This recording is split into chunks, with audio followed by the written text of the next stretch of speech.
Mahigit 50,000 kapulisan ang pinakalat sa buong bansa bilang paghanda sa anumang uri ng kilos protesta at mapanatili ang kaayusan. Ang detalye sa report ni Elijah Canlas. Naging mapayapa sa pangkalahatan ang ikinasang tigil pasada ng ilang grupo sa iba't ibang panig ng bansa. Ayon kay PNP spokesperson at Public Information Office Chief Police Brigadier General Randolph Tuanyo, bukod sa NCR, may mga namonitor na demonstrasyon sa ibang lugar sa Metro Manila at karatig lalawigan. Subalit, agad namang natapos. Umabot naman sa mahigit 50,000 ng deployment nationwide. 10,000 sa mga ito ang nagbantay at umalalay sa mga motorista sa Metro Manila. Nasa 1,300 na asset mobility naman ang pinakilos ng PNP para sa paghahatid ng publiko na naaapektuhan ng tigil pasada mula umaga, at ito ay patuloy na iikot sa kalsadahan ng Metro Manila hanggang hapon.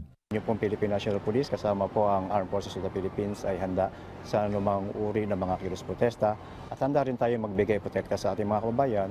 Ito po ay para sa pangkalahatang peace and order na po, or public safety po natin.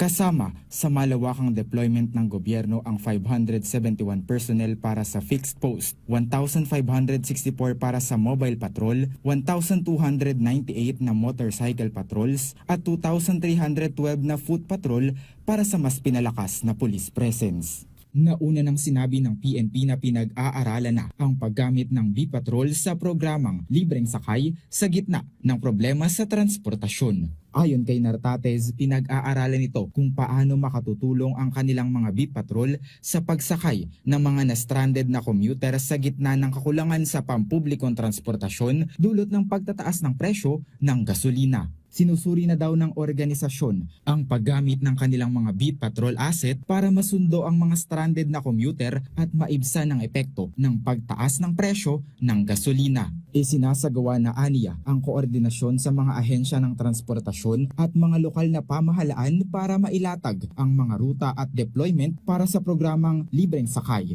bilang suporta sa pagsisikap ng pambansang pamahalaan na mapalawak ang tulong sa mga commuter. Sinasabi po ng Philippine National Police na sinusuportahan po natin ang mga ganitong mga aktibidad ng ating mga kababayan at binirerespeto natin yung kanilang mga hinaing.